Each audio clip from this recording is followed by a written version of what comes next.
Mark 11, 1 to 14.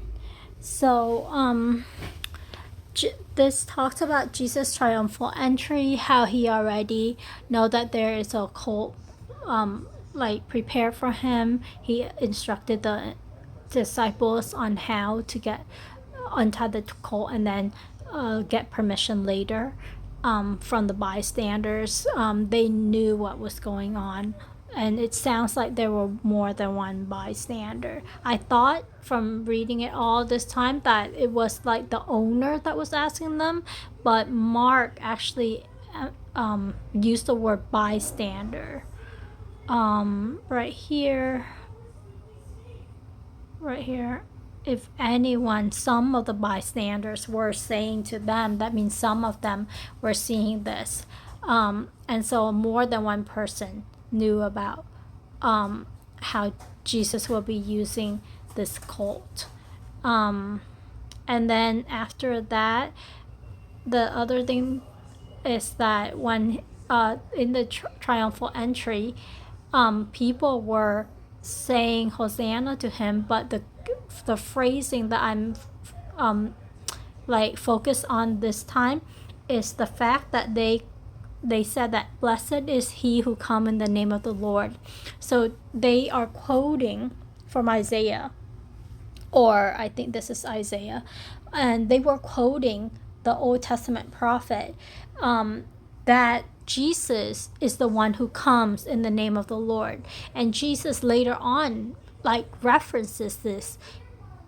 He said that I come in the name of the Lord and you don't receive me, but there will be another who come in his own name, and that's the Antichrist. So they know at this point in history, as recorded, that the people quoted Jesus to be the one coming in the name of the Lord.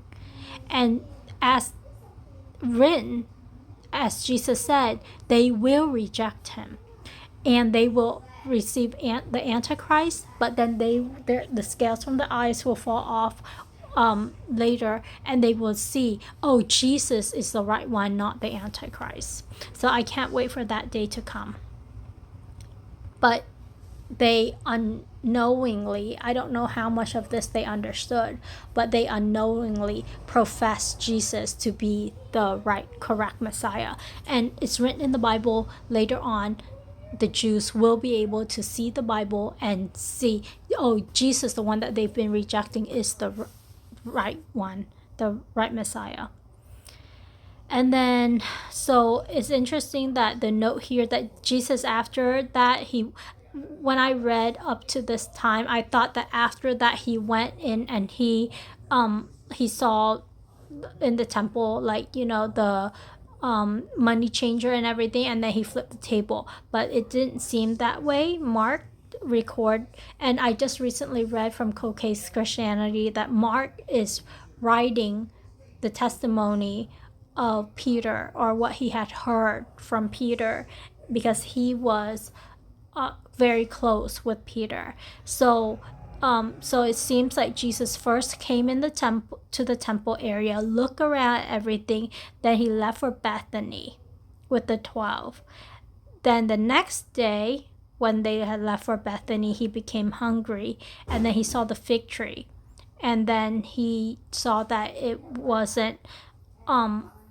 didn't have fruit, so he pretty much cursed it and may no one ever eat fruit from you again. And the disciples were listening, and Peter especially was listening, who then told it to Mark. And there has to be some kind of significance in here, because Peter seems to have listened and it stuck with him, and he told it to Mark, and Mark wrote it down.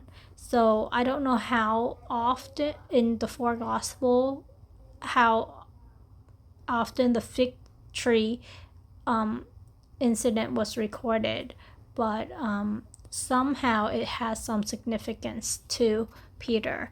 And then from just the title, it seems like after that, then they went back into Jerusalem, and then Jesus entered the temple area and began to drive out the the money changer. I'm not sure though if these are in chronological order. I assume they would be, because that's how people usually write. It wouldn't be like, oh, Jesus entered Jerusalem, then the next day he left, and then talk about it again like right after. It doesn't make sense for it to be that way.